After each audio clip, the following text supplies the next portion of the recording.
My name is Layla, and I'm 37 years old. I work as a homemaker and have been married to my husband Jimmy for 13 years. Currently, we live together as a family of 4 with our daughter Karen and my mother-in-law. A few years ago, after my father-in-law passed away, we moved in with my mother-in-law at her home. Living with her turned out to be far from peaceful. Soon after we moved in, she began to criticize and harass me. "Is dinner ready?" she would demand as I cooked in the kitchen. "It better not take too long. Everyone's hungry." She would taste the food as I prepared it. "Layla, this pot roast has no flavor. It's awful," she'd complain. "How could you mess it up even after tasting it?" Despite her constant complaints, she never offered to help with dinner or any other household chores. During the day, she would simply lounge around the house. When dinner was finally served and we all sat down to eat, Jimmy and Karen would praise the food that earlier she had criticized. "This pot roast is delicious," they'd say.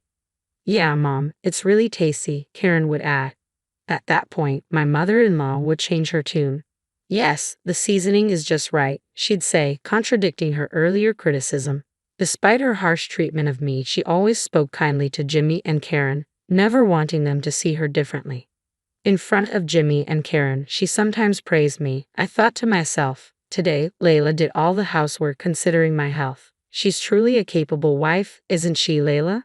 Deep down, I knew that my mother-in-law had forced all the household chores onto me, but I dared not speak up. Whenever I tried to deny her false praise, she would subtly kick my leg under the table where no one else could see. "Yes, that's true," I would manage to say, offering a forced smile. Jimmy, unaware of the truth, would thank me warmly. "Thanks for always being so kind to my mom," he'd say with a smile, believing her words despite the reality. I could never hide my bewilderment at my mother-in-law's blatant attitude. Because of this, Jimmy never noticed that I was being harassed. He even thought that my mother-in-law and I got along well.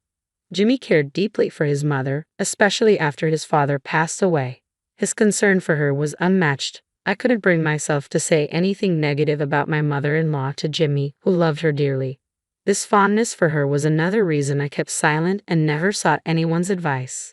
When it was decided that we would move in with my in-laws, Karen exclaimed happily, "Yay, I get to live with Grandma now." She adored her grandmother, and they were very close, always playing together and even taking baths together.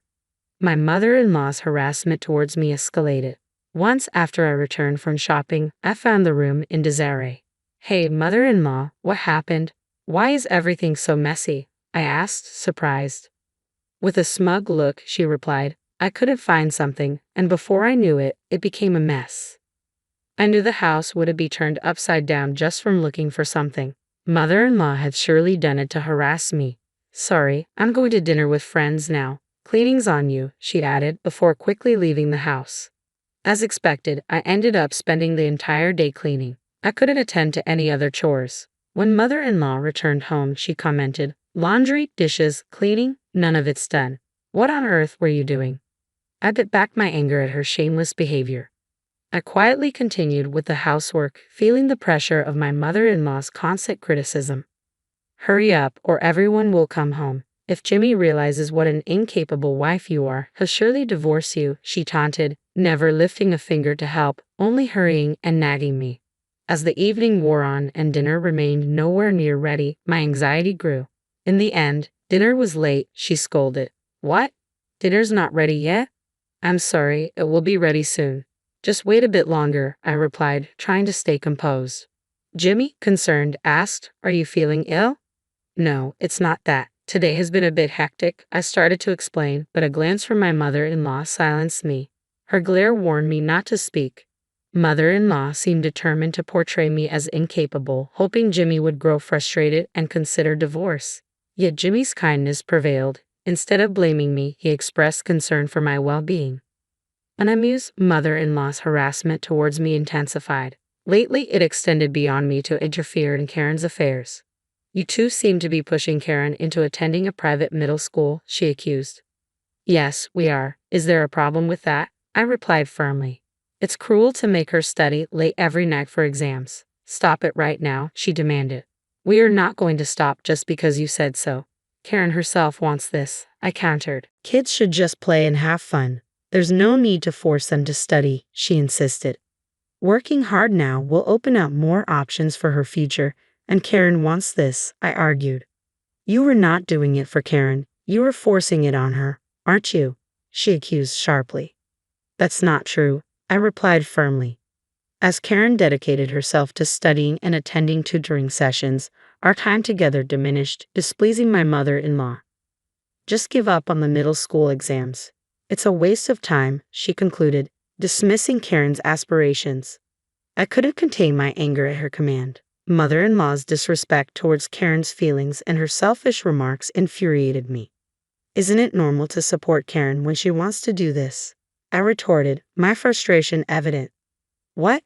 How dare you talk back? Mother-in-law seemed taken aback as I had never spoken up like this before. Karen's exams have nothing to do with you, mother-in-law, I asserted firmly. What do you mean, nothing to do? I'm her grandmother, she countered sharply. Realizing arguing would lead nowhere, I decided to leave. Enough of this, I'm going to pick up Karen, I stated, trying to diffuse the tension. Mother-in-law continued to harass me in front of Jimmy and Karen, seemingly unable to let go of my defiance. Today's dinner looks plain. Is this all we have? She criticized, clearly still upset with me. You can't even think about feeding a growing child. I'm sorry, I replied calmly. Finally, Jimmy couldn't remain silent any longer and snapped at his mother. Come on, Mom, don't complain about the meal that Layla made. His outburst caught mother-in-law off guard, and she quickly backpedaled. Oh, I'm sorry. That's not what I meant to say. Not wanting to escalate the conflict further, I brushed it off. It's fine. After dinner, while I was washing dishes, my mother-in-law came over and muttered ominously, "Remember this," before retreating to her room. From then on, every day was filled with fear, wondering what she might do next. Then one day, it was the day of Karen's acceptance announcement. We nervously headed to the venue. When we checked the bulletin board, Karen's number was clearly displayed there. You did it, Karen. Awesome, you got accepted, we exclaimed, overjoyed. Karen had been studying tirelessly for months, and her efforts had paid off with her passing the middle school exams. We have to celebrate today, I declared. Karen, what would you like to eat? Steak, it's my absolute favorite, Karen replied excitedly. Should we order delivery? Jimmy suggested. Hooray, Karen cheered. On my way home, I called the steakhouse and ordered a luxurious steak for delivery. We also decided to buy a cake, so I made a small detour to ask my mother-in-law to receive the steak delivery at the house. When I called her, she replied, "Understood, I'll take care of it." Due to various detours and delays, we didn't get home until well past lunchtime. I'm starving. I want to eat the steak now, Karen exclaimed eagerly as we arrived home. You're right, we're late. The steak should be here, so let's eat plenty, okay? I reassured her. As we entered the house, we ran into my mother-in-law's friends leaving, who all thanked us for the feast in unison before departing. I felt a sinking feeling in my stomach and hurried inside. The dining table was in disarray, the remnants of the steak delivery strewn about. Mother-in-law, did you eat the steak? I asked, trying to keep my composure. Ah, if it's the delivery steak, I enjoyed it with my friends at a luncheon. You'll pay for it later, she replied nonchalantly. What are you doing? I exclaimed, unable to hide my frustration. You were probably planning to order delivery and slack off from housework. I won't allow that, she retorted defiantly. This was supposed to celebrate Karen's success. I reminded her sharply. I had informed mother-in-law beforehand that today was the day Karen's acceptance to middle school would be announced, but she seemed to have forgotten or ignored my words. Karen and Jimmy arrived shortly after. Karen had overheard our conversation in the corridor and was in tears. Rayma saw me, Karen sobbed, her excitement turning to disappointment. Karen had been eager to share her success with her grandmother, but it seemed mother-in-law hadn't even remembered it was the day of Karen's announcement. I thought it was understandable for Karen to cry. Mom, today was Karen's middle school acceptance announcement. How could you forget such an important day? That's awful, I confronted my mother-in-law. She seemed unable to hide her agitation. What? Today, Layla? Why didn't you tell me earlier? I did tell you, I insisted, my frustration mounting. I was too certain to even feel angry. Karen worked hard and got accepted, so we were going to celebrate by eating her favorite steak, I continued, trying to reason with her. To think you'd eat it with your friends? I can't believe it, mother-in-law exclaimed defensively. No, it wasn't like that. I really didn't know, I countered. You didn't know? I called you about the delivery, didn't I? She challenged. I hesitated, unsure how to respond. Mom, did you eat it on purpose? Karen asked tearfully. On purpose, you say? Mother-in-law's face paled, and she began to sweat. Desperately, she tried to think of an excuse but seemed at a loss for words. I've suspected this for a while, but you really are harassing Layla, aren't you? I confronted her directly. It seemed Jimmy had a vague idea of what was going on, but since I hadn't talked to him about it, he had watched the situation unfold silently. Suddenly, mother-in-law approached Karen and said, I'm sorry. Let's all go to the steakhouse. I'll pack, Karen responded bitterly. I hate Grandma. She pushed mother-in-law away and rushed to her room. The shock of being rejected by her beloved granddaughter seemed to hit mother-in-law hard. She froze, sitting on the floor where she had landed. Later, I gathered the courage to tell Jimmy everything about how mother-in-law had been harassing me. Why didn't you tell me sooner? Jimmy asked, his expression grave. I couldn't say anything when I thought about you and Karen, I replied, feeling a mix of relief and regret. I'm sorry for forcing you to endure this all this time, Jimmy said earnestly. You don't have to endure it anymore. Jimmy suggested that we move to ensure I wouldn't be harassed anymore. Since Karen also expressed her desire not to live with mother-in-law anymore, we were able to leave the house without any reservations. Thank you, I said gratefully. On moving day, while I was packing, mother-in-law came into the room. Are you really leaving the house? She asked, her face showing signs of sadness. Yes, you must be glad to be away from someone you hate, I replied, trying to keep my emotions in check. I don't exactly hate you, mother-in-law said softly. Could you please leave?